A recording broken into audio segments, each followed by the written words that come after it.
The Los Angeles Lakers advanced to NBA Finals. LeBron James, 10th NBA Finals appearance for the third team, which is a feat within itself. However, we all know how he got there. That wasn't impressive in terms of forcing super teams, whatever, yada yada. But I'm not even gonna go there. Lakers took care of business. Game 5, closing out the Denver Nuggets, and it was down the stretch where LeBron James entered into a Kobe status where he had 4 straight shots in a row. That sequence basically sealed the deal. You guys got to remember, during that game, the Los Angeles Lakers had a 16-point lead and blew their whole entire lead. It looks like it started with like Dwight Howard when he tried to box out Paul Millsap and they called a flagrant one. And from there, Michael Porter Jr. hit a 3. Millsap started getting to the line. Everybody from the Nuggets started getting to the line. But speaking about the line, last night's officiating was terrible. It was awful. I couldn't put my finger on it, but everything they were calling was terrible. LeBron James got a foul call from the free throw line, which Jamal Murray didn't get the last time a couple games ago. But it still was a foul for both. But they didn't call it for one, but not the other. When you're looking at Dwight Howard's flagrant one, that wasn't a flagrant one. Both sides officiated was terrible. However, we can't say one thing. It didn't favor anybody too crazy because the Nuggets shot 26 free throws, the Lakers shot 29, only 3 more. Like I said, the third quarter, the Lakers allowed the Nuggets to get back in the game. Fourth, Anthony Davis hits that big 3, the Lakers go up 10, but then guess what happens? Nuggets start coming back again. So they had that fighting spirit, it was like a boxing match. And then LeBron James closed them out. 38 points, 16 rebounds, 10 assists. 10th NBA Finals appearance. Lakers going back for like what the 32nd time or something like that.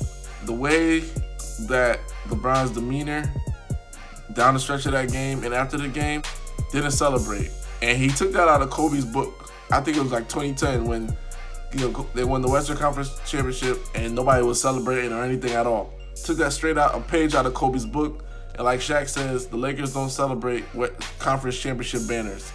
So that within itself showed the mentality and everything needed for them to win the championship. I know if Kobe were still alive, maybe he doesn't react as serious, but the fact that Kobe passed, it's been 8 months to the day Kobe had passed, that everything just triggered like, all right, we got to lock in, and they did just that. Anthony Davis had 27 points. One thing that bothers me about Davis, he only had 5 rebounds. I don't know if it's because of foul trouble, he didn't get to play down the stretch, but that was really bothersome. I mean, he can't go to the finals not averaging. He has to average 10 rebounds at least. At least. Once we saw playoff Rondo game, this is what I meant about LeBron James needed to have one of those big games. We needed him to have a big game to close out the Denver Nuggets to leave no doubt, and that's exactly what he did down the stretch when he hit 4 in a row. When you look at the Denver Nuggets, you can say kudos and you give them, they're going to be a team of the future and stuff like that. They played terrible in that game, and they still had a shot, which I guess is encouraging, but for the most part, except for this game, this is the only game I believe they shot worse than the Lakers.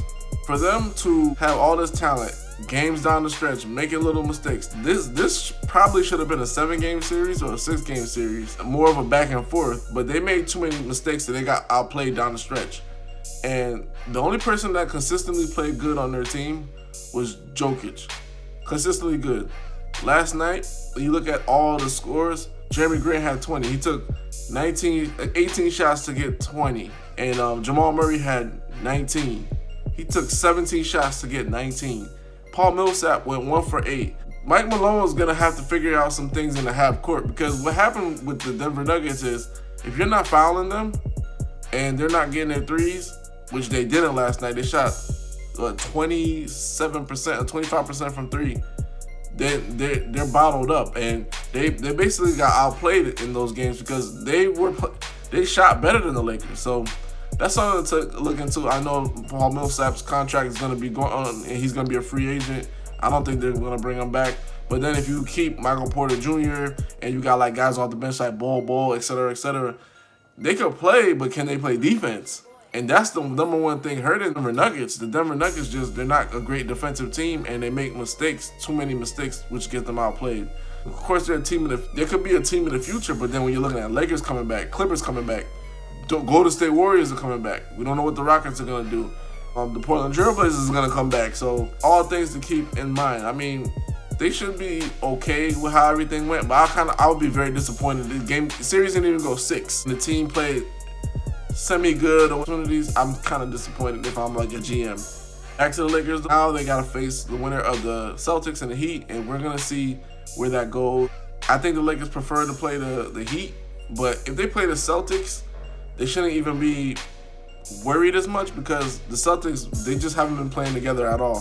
Still down 3-2, which I think they're going to face the Heat. They're going to take care of business against the Celtics. Hoops Junction, Hoops means Hoopla. Like, comment, subscribe.